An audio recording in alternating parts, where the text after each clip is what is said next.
Madam Mayor, they are laureates, representatives of the Kavli Prize, the Norwegian Academy of Science and Letters, Ministry of Education and Research, ladies and gentlemen. You are all most welcome to the university, all are here today, and a conversation between three distinguished laureates of the Kavli Prize, the Abel Prize, and the Holberg Prize on what remains to be discovered. Well, that is, if there is anything at all to be discovered. I'm sure we'll be notified about that later on.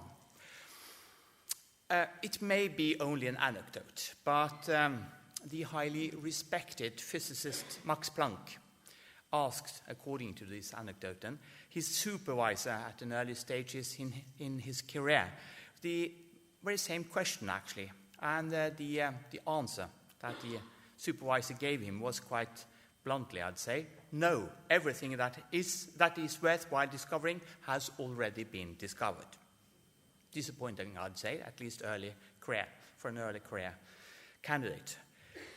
Probably this was both wrong and right, or he was wrong and right in his analysis, I think, of the field of theoretical physics in those days.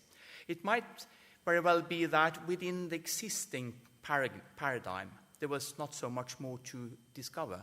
A line of research was coming to an end, so to speak. That does not imply, however, that theoretical physics was dead. On the contrary, it rather called for a shift in paradigm. Whether this piece of advice was what led Max Planck to develop a totally new line of research, a new paradigm in theoretical physics, well, that I do not know. What we do know, on the other hand, is that he became a pioneer in developing quantum physics, which is a totally new and different way of regarding the physical world. At least his conclusion was not listen to your supervisor, and yes, there is something more to be discovered. But still, within then a new paradigm, obviously. This afternoon's event is a result of a strong wish and will of our former Minister of Research and Education, Torbjørn Røe Isaksen, and also following a suggestion by the chair of the Holberg Prize, former rector here at the University of Bergen, Professor Sigmund Grønmo, to initiate joint activities that could sort of raise the visibility of these three prizes. But also the scholarly achievements that they represent, obviously. I'd also like to acknowledge our partners in this, making this event possible, and that is the Kavli Prize, obviously. The Norwegian Academy of Letters, that is in charge of the Abel Prize, and also the Ministry of Research and Education that fund the Abel Prize and also the Holberg Prize. Personally, I do think there are more to be discovered. That might, of course, be a wish rather based on let's say, more thorough analysis. So I think we should leave this question to a slightly more competent panel and a conversation that is being moderated this afternoon by Vivienne Parry. Thank you for your attention.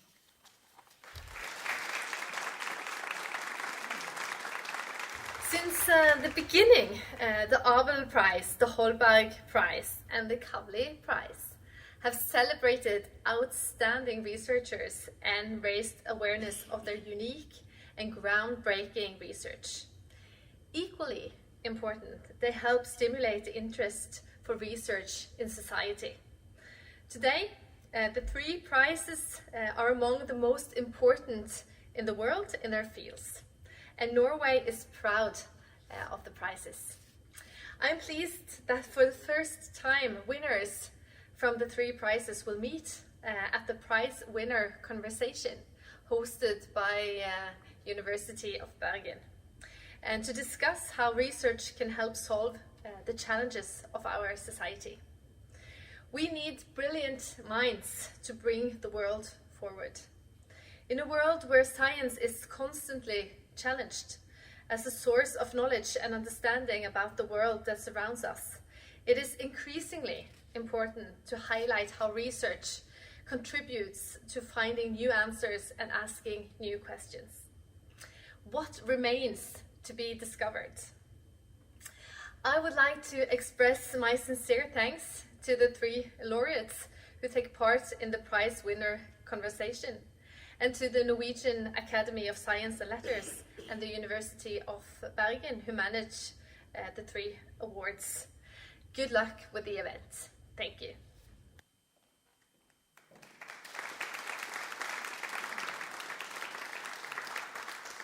Hello everyone, my name's Vivienne Parry. I'm a science writer and broadcaster. I'm delighted to be here in Bergen. Thank you for coming through the rain, although I now understand that this is normal for Bergen and that your national dress in Bergen is in fact Helly Hansen. And I also, just a moment, want to say hello to anyone who's watching through the streaming service. Hello! Hope you're in the dry and that you're ready for what I know is going to be a fantastic discussion. So what's great about having all these 3 prizes together is I think it illustrates yet again how Norway is absolutely at the forefront. The nation that may be small but is renowned for its thoughtfulness and its insight.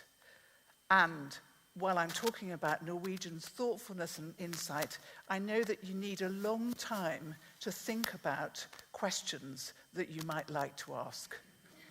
So I'm asking you to think of them now for about half an hour or so's time. So,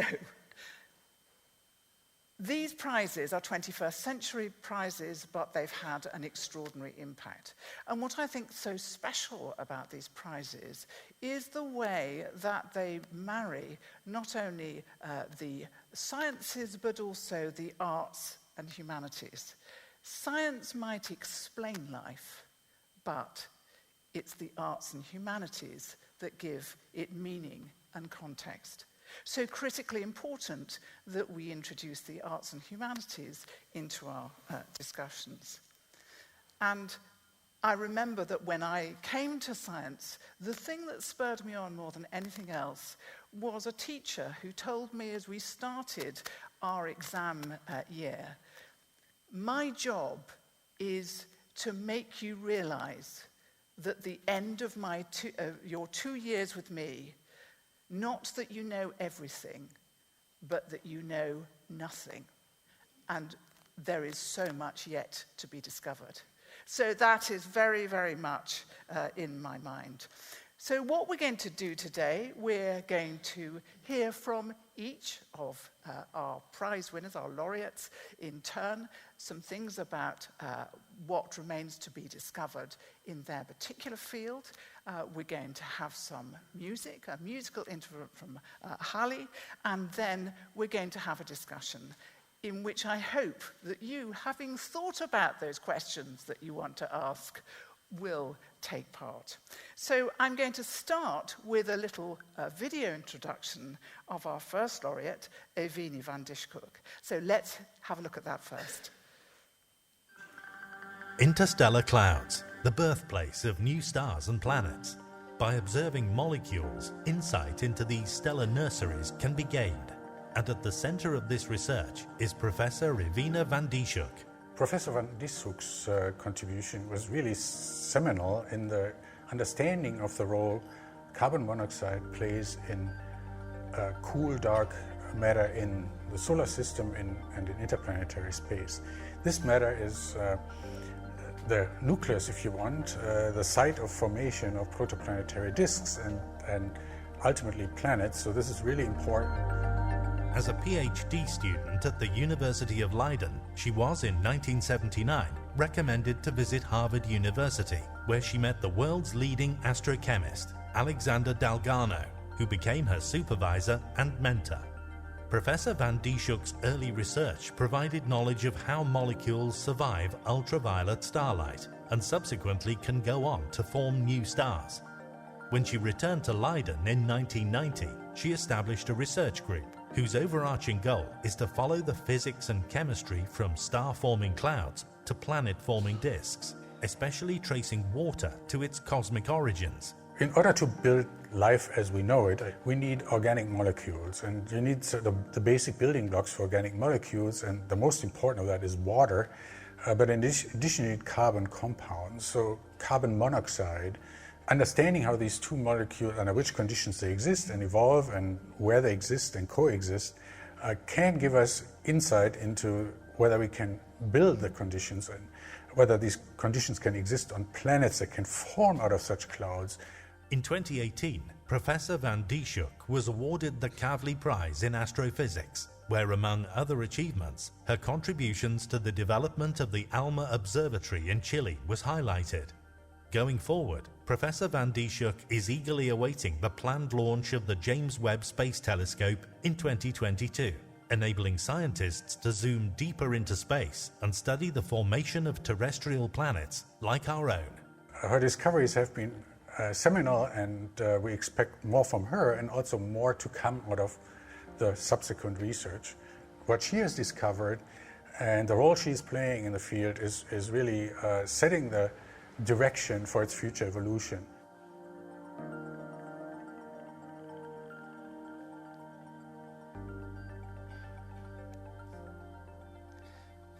Well, Ewine, you're professor of molecular astrophysics, a field that didn't even exist when you began.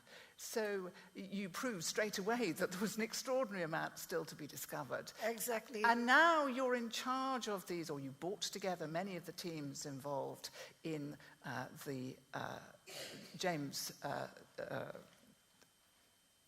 in the new telescope, which replaces the Hubble, and James Webb, and also the Atacama Large Meteor in Atacama, which is extraordinary, as you've seen.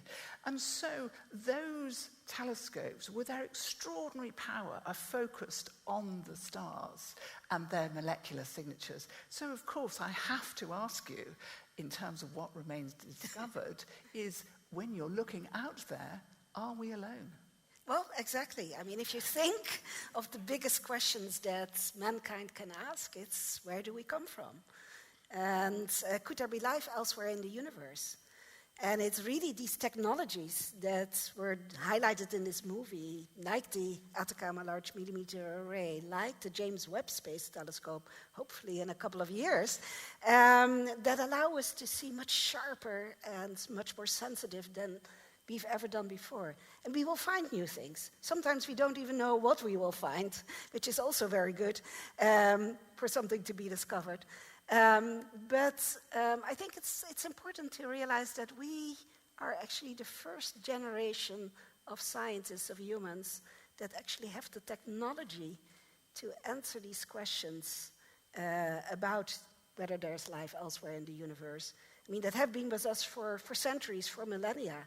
But we are the first generation that actually has the technology to go out and search for the signatures of biomolecules, of biomarkers in the atmospheres of exoplanets. So here it's the technology which is driving discovery. And indeed we've seen, gravitational waves and the quest for, dark matter. Is that something which we will crack, do you think?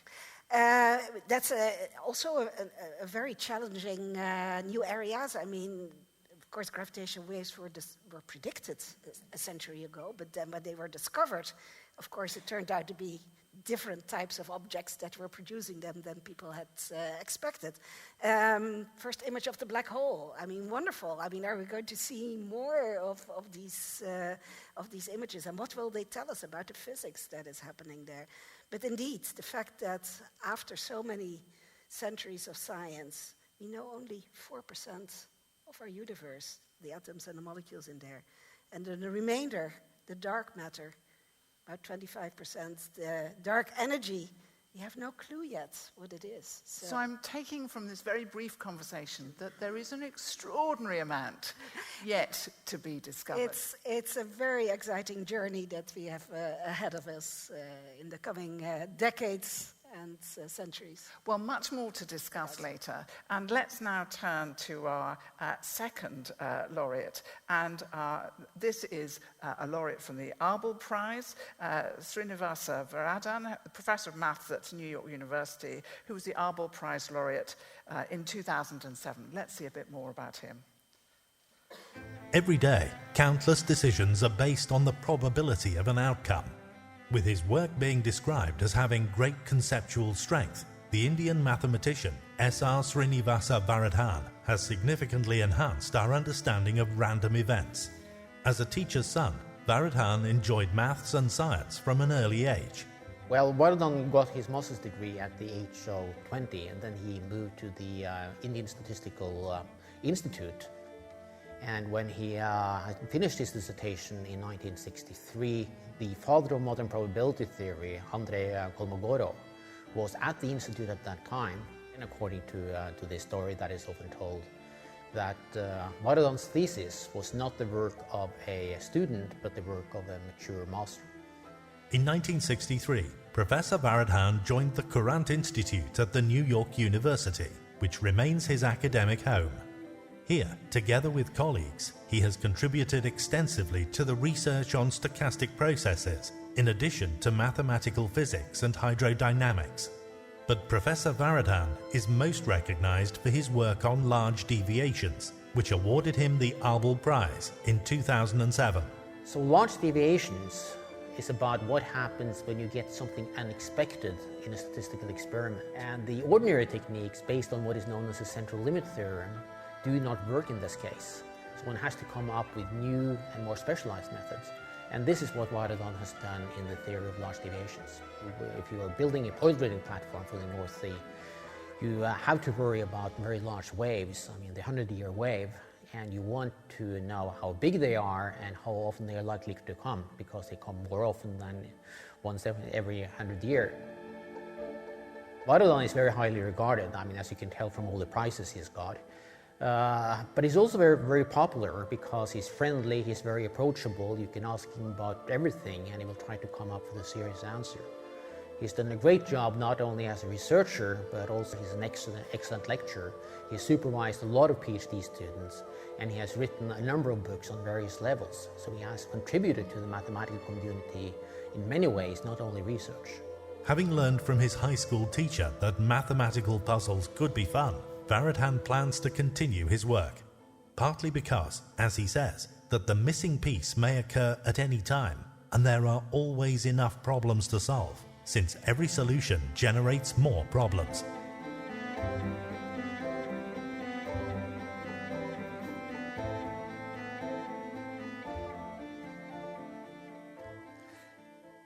You were talking there about one of the central excitements of science is that you open one door only to find many other doors opening in front of you.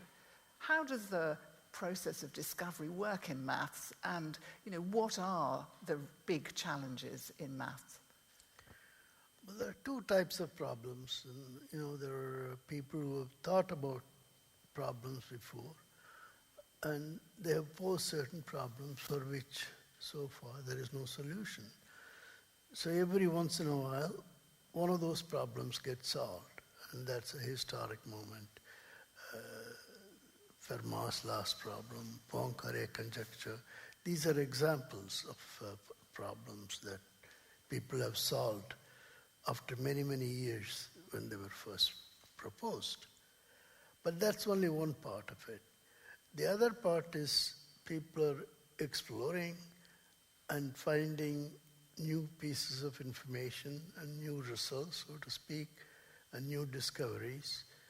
And you can't tell when they will come. People are just exploring certain areas and they discover certain things. And sometimes they're like dots on a picture. You have a piece here, a piece there, and somebody looks at all the dots and connects it to get a global view. And then that's a significant moment, because at that point, the whole subject gets clear and people have a much better idea of where the subject stands. And those are critical moments, and they come, you can't predict anything, It's all a question of happenstance that people solve problems. And then maths really is the enabling language, the underpinning of so much of science. And then what you discover then opens whole new fields for other people. Yes, I mean, the problems often come from some applied area. Most of the problems from physics are translated into mathematics. And mathematical tools were often developed to solve these problems coming from other areas, in particular physics. And I imagine that artificial intelligence and machine learning, that's an area of huge inquiry at the moment for mathematicians. Yes, machine learning and deep learning and so on, those are statistical tools that one uses in order to extract information from data. That's become very important, and mathematics does play a role in that. So more than enough to be done for the future. Yes, there's plenty always to be done, and the more you do, the more you need to do. Thank you so much. So let's now go to our final laureate, and this is the laureate for the Holberg Prize, Onora O'Neill.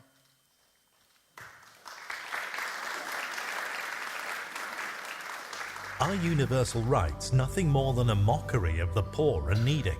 Unless rights are met by corresponding obligations, they are merely rhetoric, argues Baroness Onora O'Neill of Bergen, one of the most influential philosophers of our time. Professor O'Neill emphasizes that to have a right, that what it means to have a right is to have a claim or to have a demand against some other person or persons. And if we can't identify who those persons are, who those duty bearers are, then to stand up and proclaim rights is meaningless. Born in Northern Ireland in 1941 and first educated at the University of Oxford, she left for Harvard University in 1963. Here, her interest was piqued by fellow students and staff, such as her supervisor, John Rawls, for the German philosopher Immanuel Kant. Her early studies have transformed how we understand Kant and has led to a renewed interest in his works. In her own interpretation of Kant's moral philosophy, we get very illuminating interpretations and understandings of a whole variety of concepts, such as autonomy and consent and coercion and rights. And you can see that these are concepts that are very important to understanding a lot of social issues. With an impressive resume of academic merits and positions, Professor O'Neill was also named a Life Peer in the House of Lords in 1999. In 2017, she received the Holberg Prize, with the jury stating that she was a true citizen philosopher. One of several highlighted topics was her work on trust and trustworthiness. On her view, trust is not just what we report. It's how we behave. So when the social scientists go out and ask people whether they trust and to what extent they trust, they can say one thing, but their behavior indicates that they still do have quite a high level of trust in a lot of professionals and institutions. In Professor O'Neill's view, philosophy has an important role to play in debate and the shaping of public policy. Professor O'Neill is somebody who has bridged that gap between a very sort of scholarly approach and very sort of analytical and interpretive work in the history of philosophy, focusing on this towering figure of Immanuel Kant. And she's brought that into social life and into political life.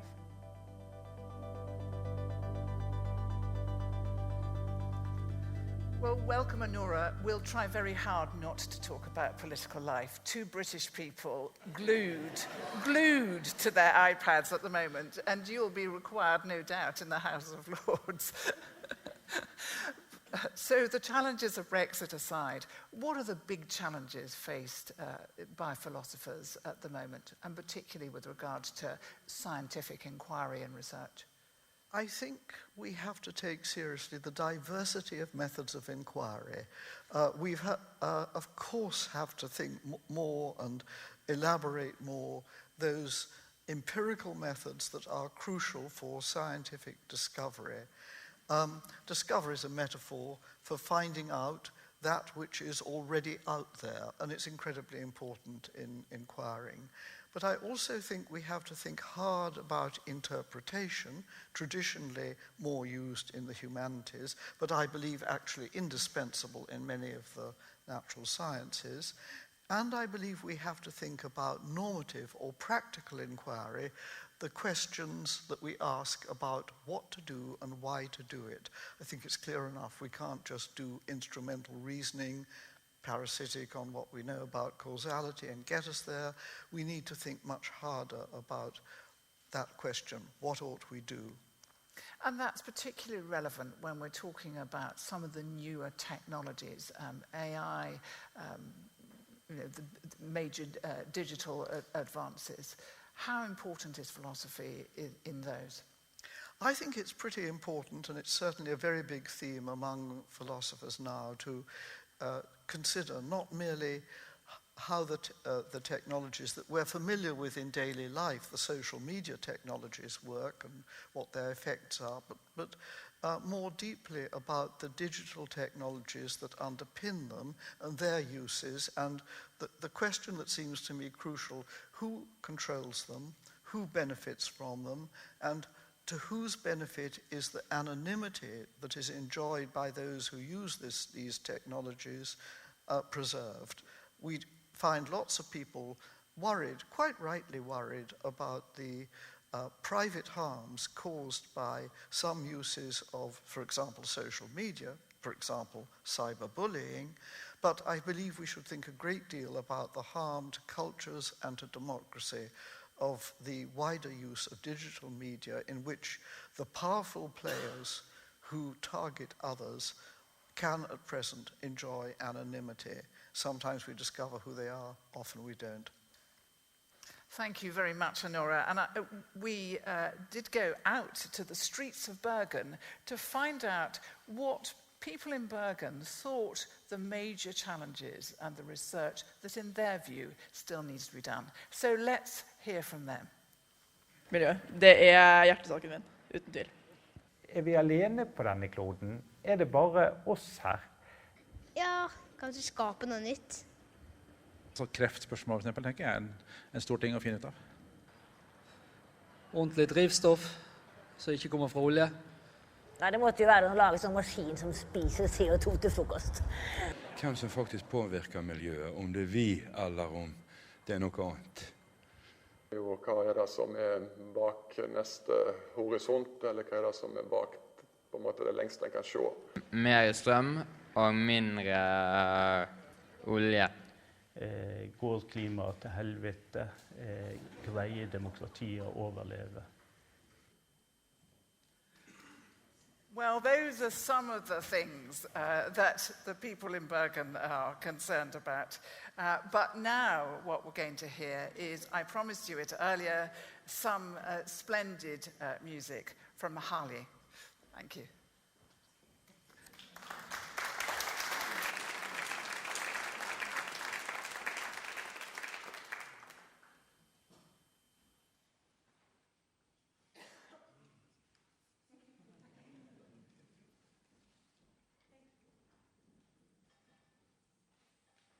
English or Norwegian? English. Okay. My songs are in English, so that's okay, but no, you have to speak as well. Oh, wait. Hello. How are you? My name is Holly. Yeah, this is Matthias. He's my guitarist. Yeah, that's it. We're gonna play some songs for you. So, yeah, here we go.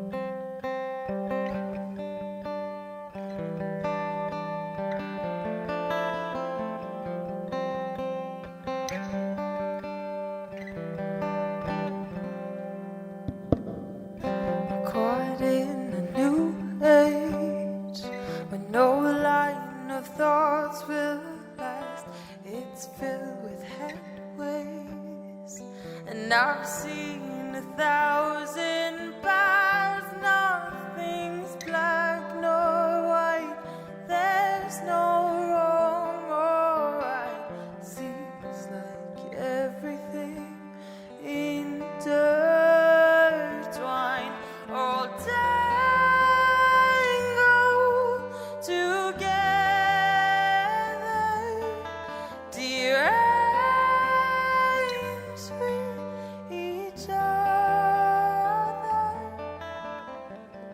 bound by your broken bridges, built over streams of kisses, split by a ship of wishes, made so our hearts don't intertwine.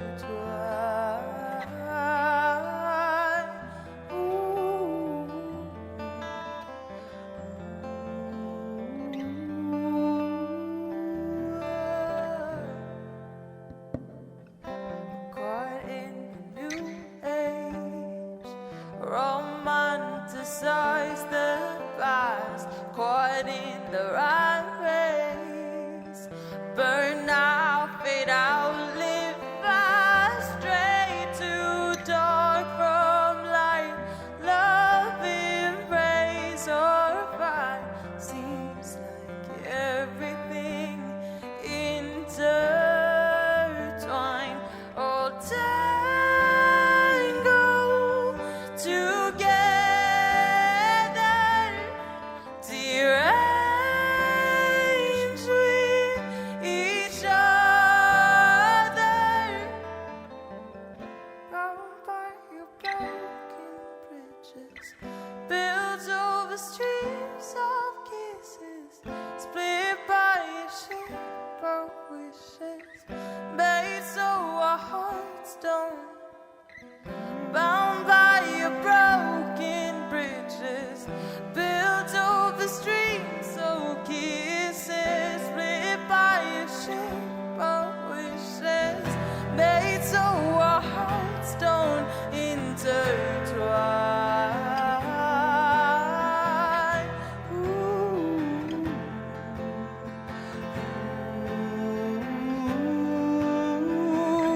Oh, intertwine.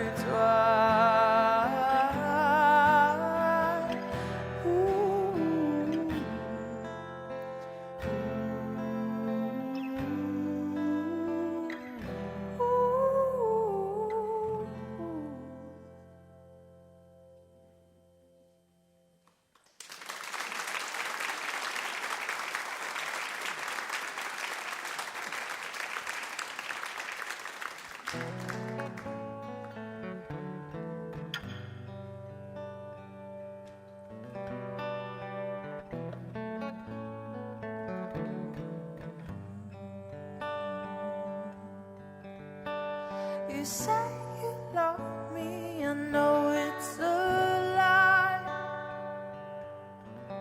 I should have seen it coming, I missed the sign. Nothing you say can make this right. It only hurts more the harder we try.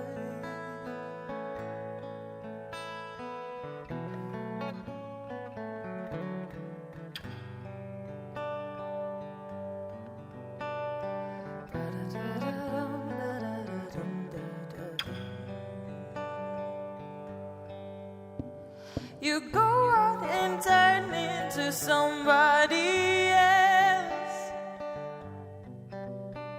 I promised that I would stay true to myself,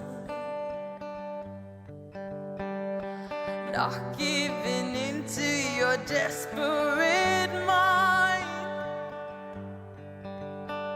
You say you love me, but I know it's a lie. Or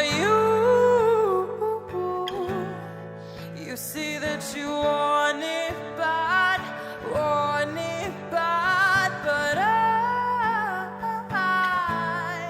I'm not gonna give you that, no, give you that. Why can't you let me wait till I'm ready? How can it be so hard for you? No surrender, no, no surrender, no.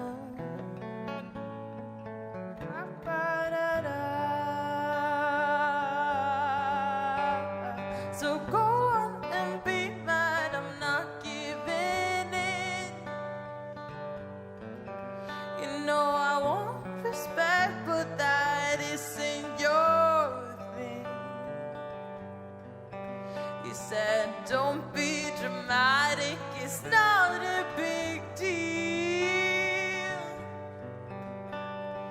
try to tell me how I should feel.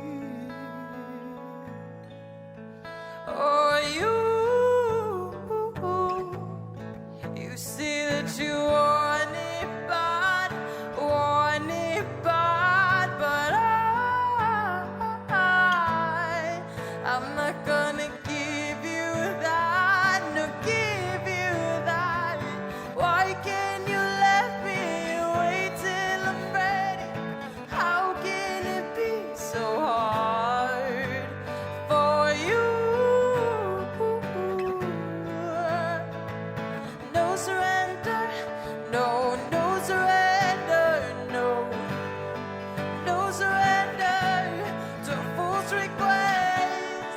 I don't need you anymore. No surrender to my stress. I don't need you anymore. 'Cause you see that you want it bad, but I'm not gonna give you that, no give you that. Why can't you let me wait till I'm ready? How can it be so, how can it be so hard? No surrender, no, no surrender, no.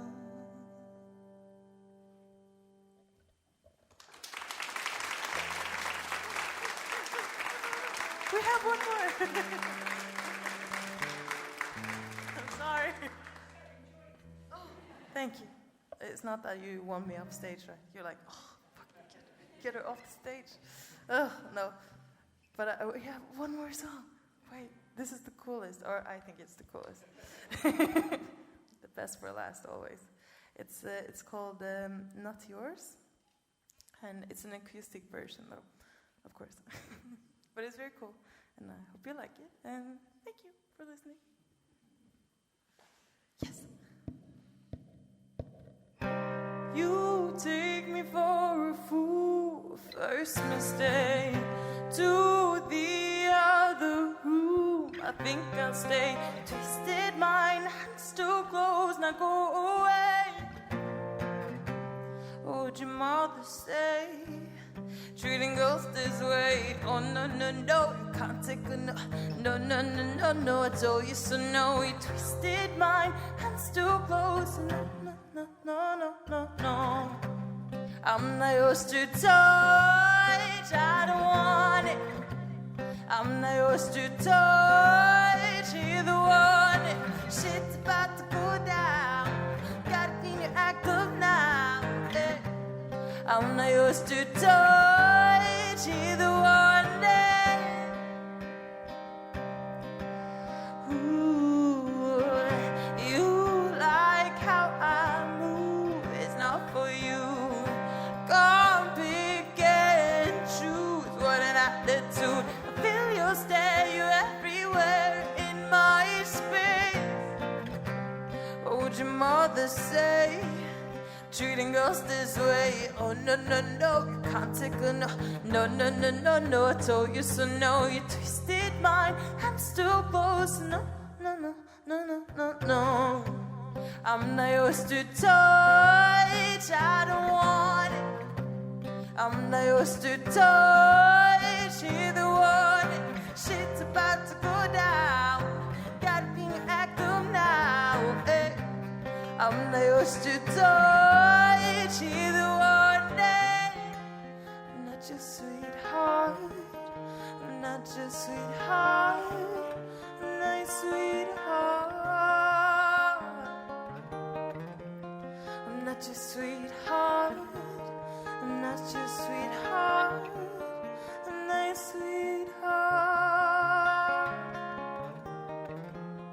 I'm not your sweetheart, I'm not your sweetheart, I'm not your sweetheart. I'm not yours to touch, I don't want it. I'm not yours to touch, either one.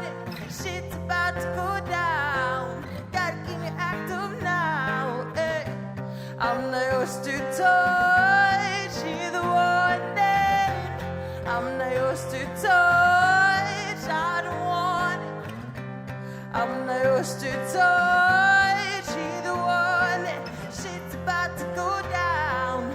Got in the act of now. I was too tired. She's the one.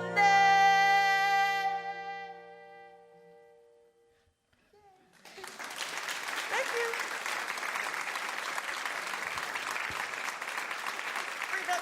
Thank you so much, Hallie. And your song's available for download on all the usual platforms? No. But the last one is. The last one is? That's the coolest one. That's the coolest one. Fantastic. Okay, so we're going to go back to the people of Bergen to hear what they think are the big areas for research. Flere svar på kraft. Nei, det store spørsmålet som universet og alt det, hvordan ting ble til. At jeg lurer litt på hvordan jordas indre kjerne ser ut. Kreftmedisin. Kanskje hvorfor startet universet? Hva var før Big Bang? Mer på dette med støv, hvordan vi kan unngå at støv legger seg hjemme, så vi slipper å støvsuge igjen. Mer sånn med kreft og sykdommer og bruk av medisin og sånt. Vel, det hadde jo vært veldig greit om vi kunne løst klimakrisen som vi opplever i dag. Så et problem jeg gjerne skulle sett forskningen løse var tidsreiser. Personlig håper jeg at forskningen vår kan finne svar på hvordan man kan stoppe aldringen hos mennesker.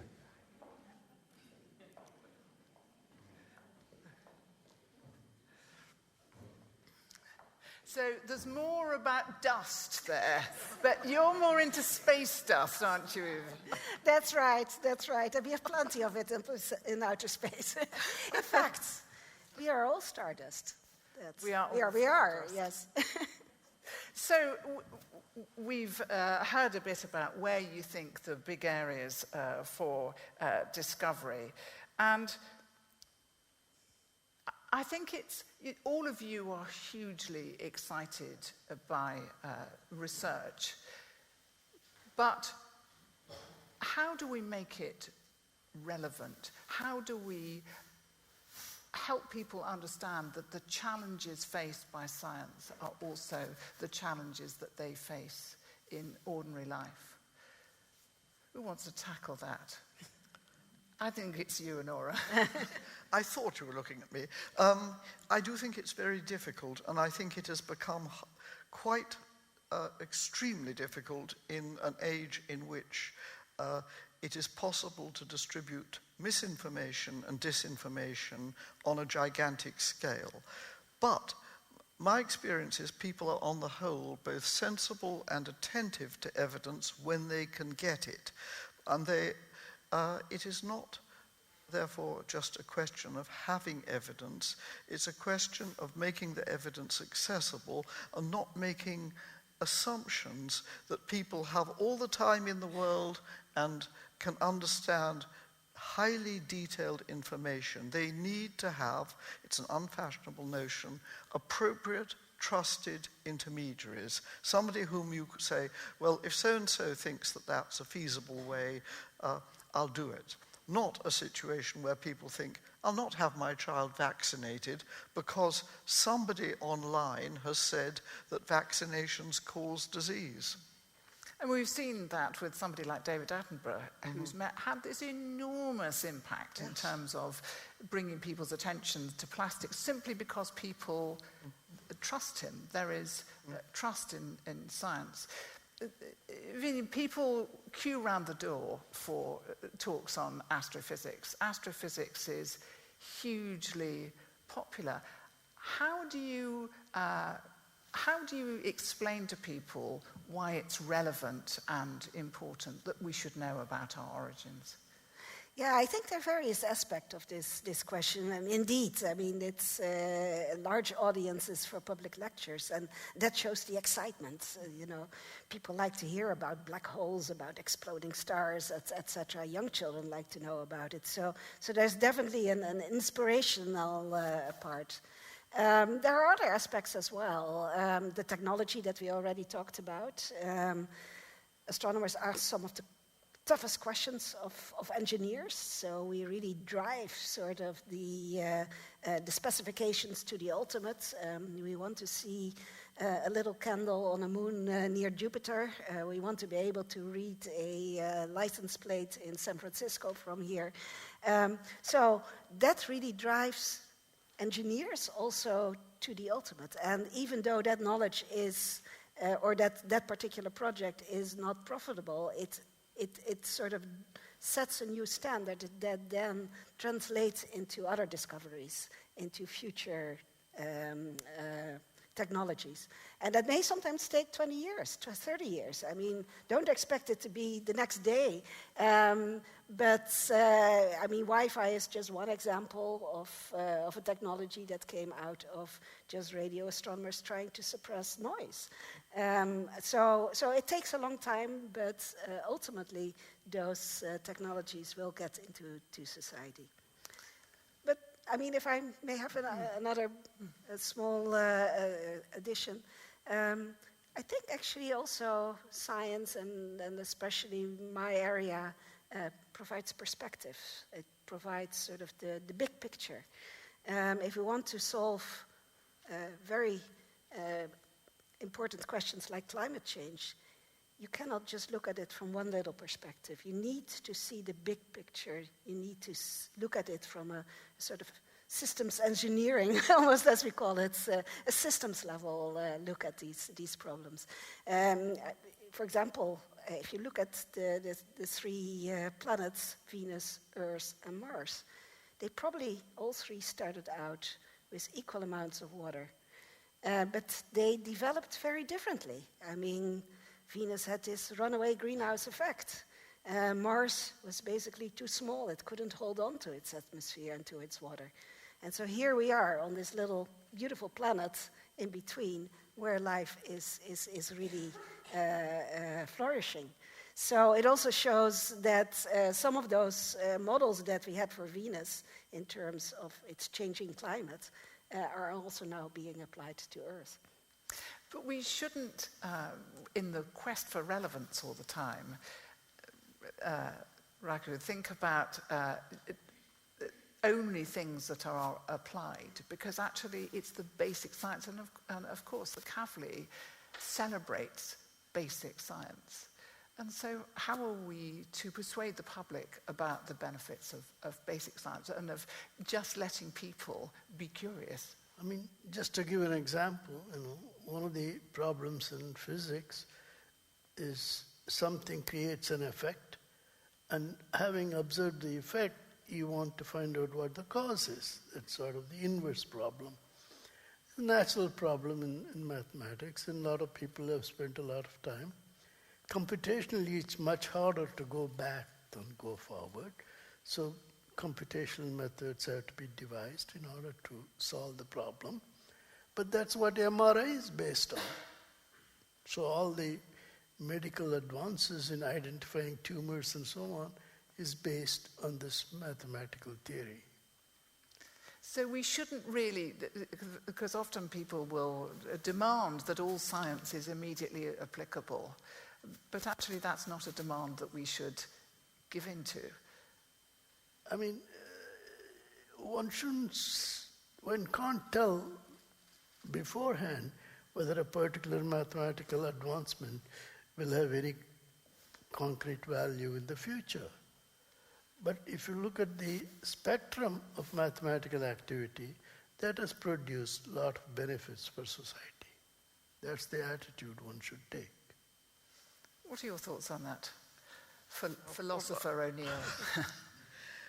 My thoughts are on the whole that the public are extremely willing to participate even when they don't understand everything about a field of science. And you only have to look at the activity that goes on in what is known as citizen science, or you would look at public generosity and participation in medical research, or you look at the part that members of the public play in surveys of the natural world. For example, the butterfly surveys that have gone on this summer.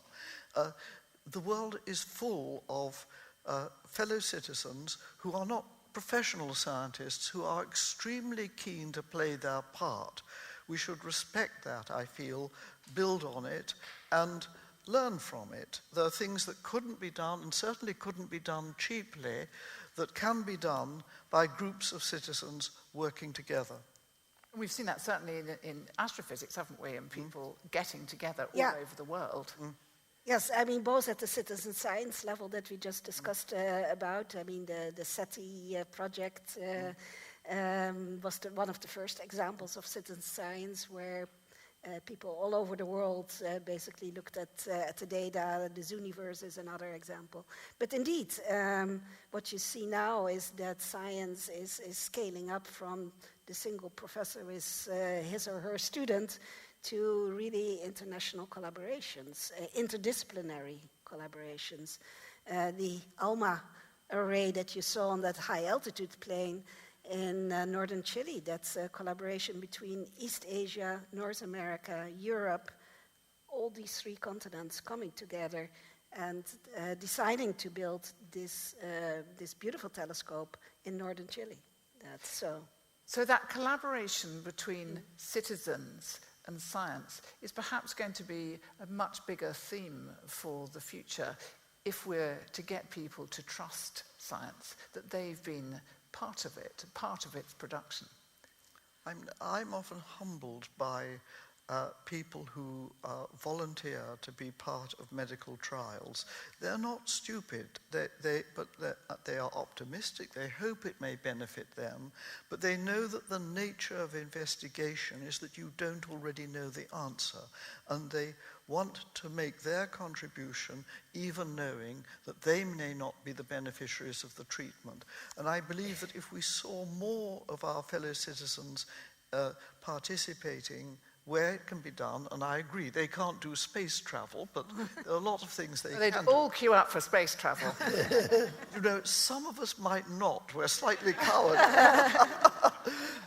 But a lot would. But you know, we want to get people involved, but partly because science has acquired a bit of an elite image. And we have a distrust of experts, and there are various people, we'll not mention them, who drive this distrust of experts. How are we to counter that particular problem? I think it's immensely difficult, and probably it will be useful to concentrate on the difference between the experts whom people meet in their ordinary lives. If you say to me, do you know what, I know you've got a toothache. I know a chap who works in the garage down the road. He has a drill. I'm sure he could fix it for you. Now, that will not be a good move. But we do understand that people in their ordinary life want experts. I want my surgeon to be an expert. I want my dentist to be an expert.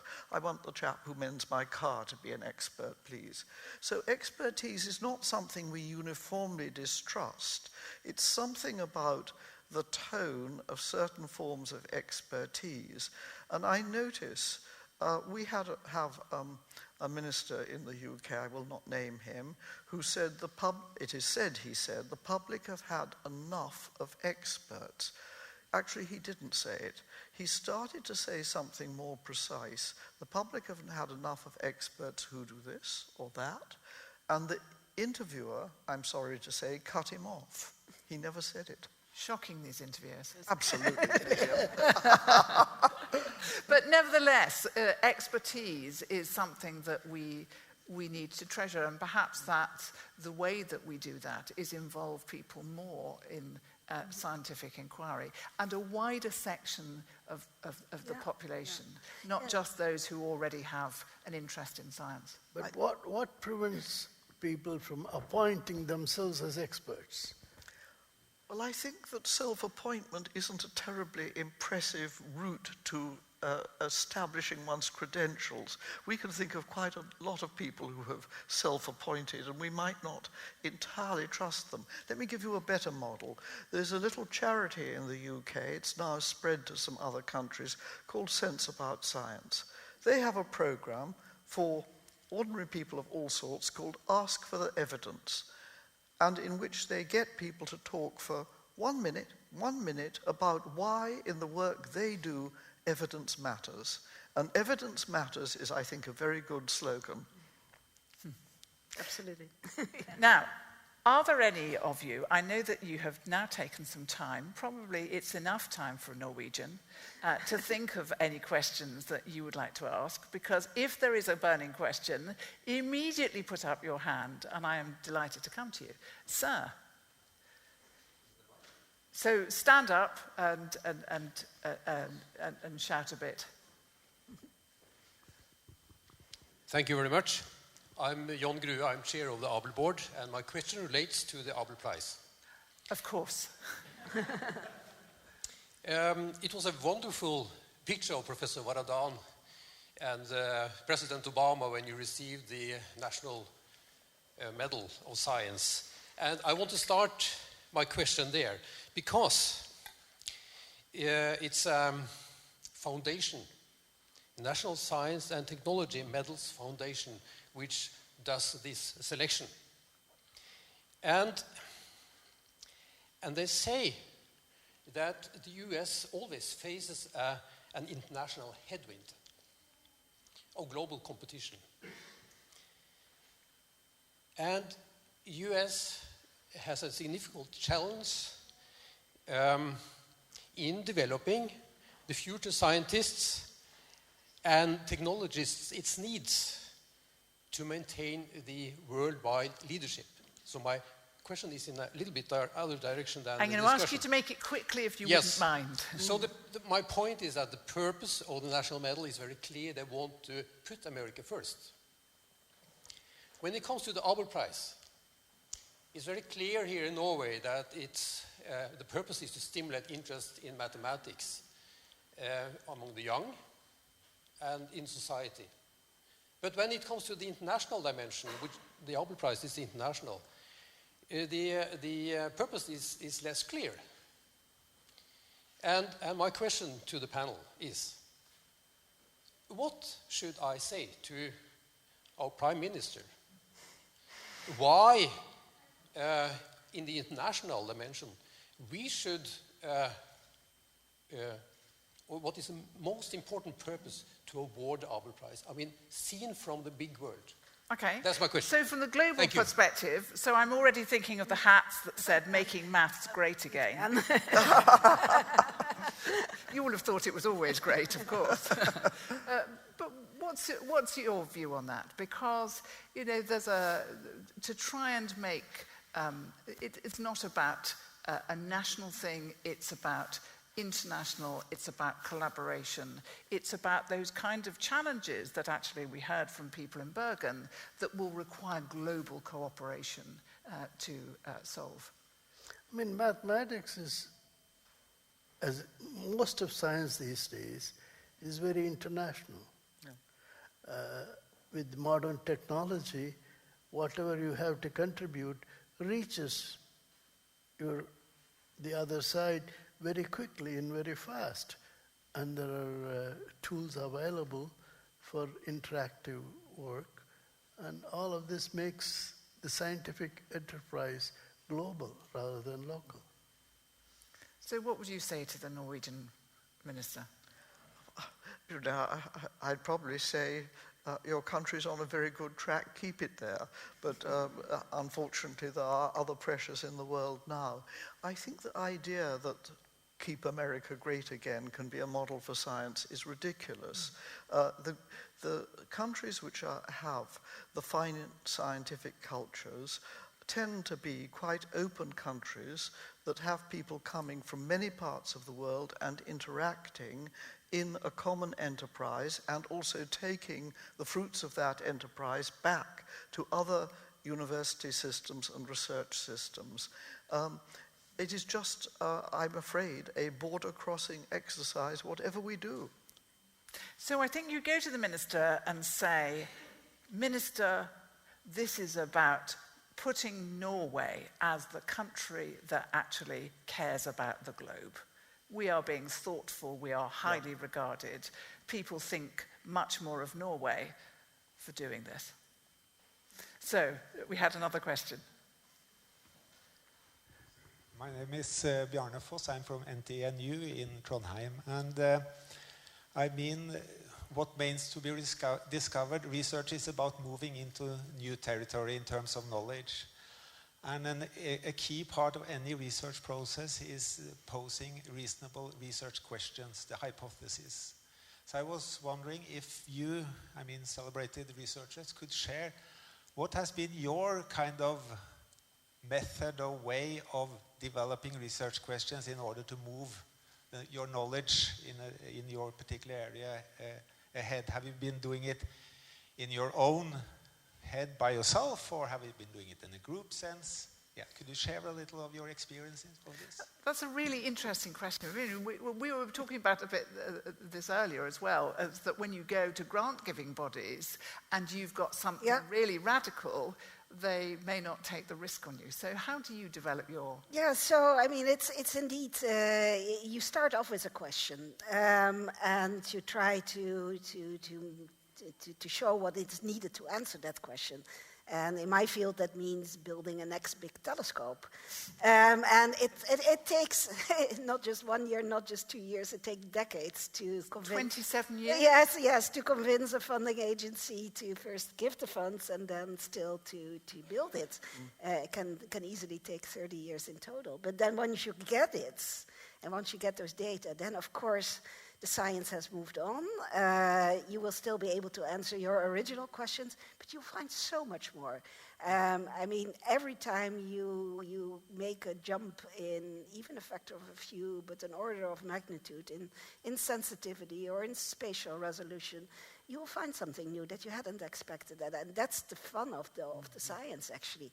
And then, that's what I like best is, you get these data in your email box.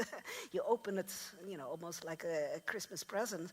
And then on the corridor, the young people come around and say, oh, look at this picture. And immediately you start to writing the next proposal, basically. So, yeah, it's very much... a journey that doesn't go from A to B, but that takes really a lot of tours on the way, and always goes in new directions. So, Raghu, is the trick actually that you need to pose a question that all those who might give you funds think, oh, that's a really interesting question. Is that the trick to it? Usually, funding is different from different areas. In mathematics, you don't require huge grants. All you need is a little bit of money. And if you have a reasonable proposal, it's easily funded. So you don't have the problem in experimental sciences because you're asking for large sums of money, and that requires much more preparation and more serious proposal. How about you? Well, I was thinking mathematics and philosophy are thought to be very cheap subjects. And this is terribly... Just inexpensive. Just give them some paper and a pencil, and they'll be fine. At the University of Southampton, they were building a new building for mathematics, and so they consulted the clients. And one of the mathematicians said, well, all I really need is a room with a blackboard or whiteboard, depending when this happened. And when they got the plans for the building, there were some little rooms called thinking rooms, which had nothing else in them. I don't know whether they built them, but we are cheap. It doesn't mean we're tempting, because people think our questions are too arcane sometimes. But I think we have to be sympathetic to the subjects that are very expensive, and that would include both astrophysics and cancer biology, and many, many other subjects. So we need to understand that you need to fund some expensive things, but I believe for the ministers involved, it would be very important to retain structures whereby you have different pots, differently defined. So people use various words, be it blue skies research or applied research. But what seems to me would be very dangerous for thinking longer term is if people imagine it's only the things that have a very quick payoff, applied research with immediate benefits that is worth funding. That is a fallacy. If we only do that down the road, we will have failed to look at many things. Critically important. Some more questions. You're going great here, Norwegians. My name is Ole Salmo. I'd like to get back to the issue of trust for a second, because trust is, of course, something which has also to do with politics and social issues and so on. And scientists, of course, will not only tell you to go to a dentist if you'd like to get your teeth fixed, they will also say things like, there's no doubt that Iraq has got weapons of mass destruction, or credit default swaps are a great idea, and such things. So, is there also a legitimate distrust of scientists, and how do we find out which scientists are the trustworthy ones? That's a really good question, and of course, Onora, it's you on this. My view would be the fundamental questions are about trustworthiness and lack of trustworthiness, and it is a great pity that we have so many people posing questions about trust in complete abstraction from issues of trustworthiness, because you're completely right. Mistrusting the untrustworthy is an absolutely appropriate thing. If we think about the very well-named Mr. Madoff, who made off with lots of people's money with a Ponzi scheme in the banking crisis 10 years ago, how much better if he had been more widely mistrusted? So trust is not in itself always a good thing. Misplaced trust is a bad thing. What to do about it? It's hard work. You've got to try to ensure that people have the appropriate evidence and not invite them to place their trust too widely. Unfortunately, the trust metrics are in the hands of people who care more about reputation than they care about trustworthiness. And as we all know, reputations can be undeserved. Look at Facebook's fairly recent reputation metric. And I'm very sorry we've had to lose Ewine. She's had to run for a flight, unfortunately. There was another question over there.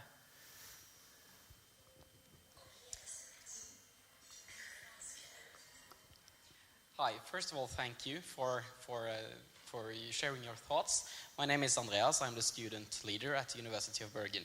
And I want to follow up on the answers that the people gave on the streets, like the public of Bergen, you can say. And they were all asked, I think we can agree, quite big question, but most of the answers were also to the big questions. And my question is therefore, why is that when we know that the big questions are often solved by solving the smaller questions?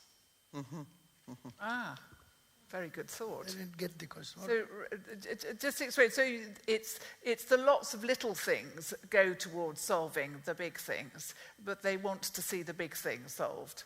So how do you persuade them that it's all the little things that ought to be tackled by scientists? It's difficult, isn't it? I mean, I would have answered in very similar ways with a question asked like that on the street. But when I came to think more carefully about climate change, I might have realized that the efforts that are being made towards limiting climate change in some countries are being absolutely overwhelmed by the lack of effort in other countries. So you start asking things about the distributional economics at that point, to give one example. So I don't actually believe if we push those questions further, rather than a one-liner on the street, people would still give as simple answers. But it goes back actually to what I was suggesting originally at the beginning of all of this, is that you have to have the arts and humanities, you have to have the social context for research. And that's why as we go forward, Norway is indeed being extremely forward-thinking in bringing these prizes together to really illustrate actually the critical importance of the arts and humanities in the context and meaning of science and society? Well, the society has to support science, and that requires society to some extent understanding what the science is trying to do and trusting the scientists to some degree. People get, we all of us in our lives have received such benefits and so much interest from things that were not available 30 years ago, 50 years ago, which have been possible only because of the research that was done. So I think one thing that is important is to make people very aware how much they already gain and benefit from scientific work that has been done by many people in many countries over many years, and not to feel pessimistic about it. Now, of course, people will say, oh yes, but it is these advances and the motor car have given us climate change and created the problems. But they've also created many benefits. So trying to get people onto more focused questions, how do we get more of the benefits and inflict less of the costs? It seems to me often part of the strategy one can use to get a more constructive engagement. And might that also be about embedding social sciences at an early stage of research, so that some of these problems that may come about are foreseen? I mean, obviously, lots of scientific inquiry, you can't possibly know what the research will lead to. Tim Berners-Lee has said, you know, he invented the World Wide Web, but he said that the idea of it being used, you know, to throw elections and overcome democracy, he was appalled by it. But you can't foresee those things. And he is trying to do something about it, but I'm afraid I do not quite understand what he is trying to do about it. We'll take another question there. Thank you. Jessie Tomelty from the philosophy department here. Succinct question. What do you see as the greatest threats or obstacles to discovery in the future, or to progress, as it were? And is there any hope for overcoming them? That's a great question. Do you want to... Well, what I would suggest is monolithic control of science expenditure. Now, in a way, the incomplete internationalization of science has given us a variety of sources of funding and, of course, different regimes in different states. Should it ever be too centralized, I would be worried. But also, I think it's important that governments refrain from insisting on immediate results. But it's very tempting for them. Yes. It's very tempting for them. It's tempting because they see the problems that are uppermost in the electorate's minds, and they want to, you know, seem to be doing something. But they had to realize also that many of the benefits the society is getting today is based on research that was done 50 years ago, or even longer. Yes, that's tough for politicians. We stand on the shoulders of giants, and we want to encourage our ministers today to think there can still be giants. We can support giants, and I think that is why one has to keep this stream of funding that goes simply to blue skies or research where we do not think there will be practical implications immediately. What is probably pretty interesting is if you trace the history of science to see how much of the research that perhaps was originally done for utilitarian or indeed even more serious purposes has borne extraordinary fruits decades later. So if we think about Alan Turing working at Bletchley Park in southern England on deciphering the German Enigma code machines during the war. And out of that, and out of Turing's work in the mathematics department in Manchester, we see, of course, a revolution in the way we are thinking. So we all use this phrase, digital technologies. We think about them, we have some understanding of them, some more, some less. And that would not have been possible without what research that was, in the first instance, quite narrow, but also very purpose-driven. And so I don't believe there's a very clear demarcation between this is utilitarian, this will have a quick payoff, this produces dollars and cents, or whatever we like to think in, and this is blue skies, and this is airy-fairy. Mm-hmm. So there has to be a plurality. I think so. And that's really our best defense. Diversification is always beneficial. Mm. So diversification. So we need to close. This has been a fascinating conversation. But to answer your question in particular, what are you to say to your minister? Well, I think you've heard Onora O'Neill say it. It's about the shoulders of giants. And what the Kavli Prize, what the Holberg Prize, what the Abel Prize are doing is recognizing those giants. And it is saying that actually here are the giants on which our futures depend, on whose shoulders the future of our globe may depend. And in doing that, in providing the beacon that you do in Norway for the recognition of outstanding science, philosophy, there is arts and humanities, you have done a very great thing for the world. So on behalf of the laureates, thank you to Norway, thank you to all the prizes, thank you particularly to the University of Bergen. We so appreciate being here and your involvement in this, and thank you for hosting it. But thank you to all for coming today and for asking questions. Top Norwegians as ever. So I'm going to say goodbye to those who are listening and streaming. And for the audience here, there is a reception downstairs. And there's also a small exhibition which you are very welcome to have a look at. So thank you to our laureates above all. And thank you in her absence to Ewine. Thank you, Vivienne.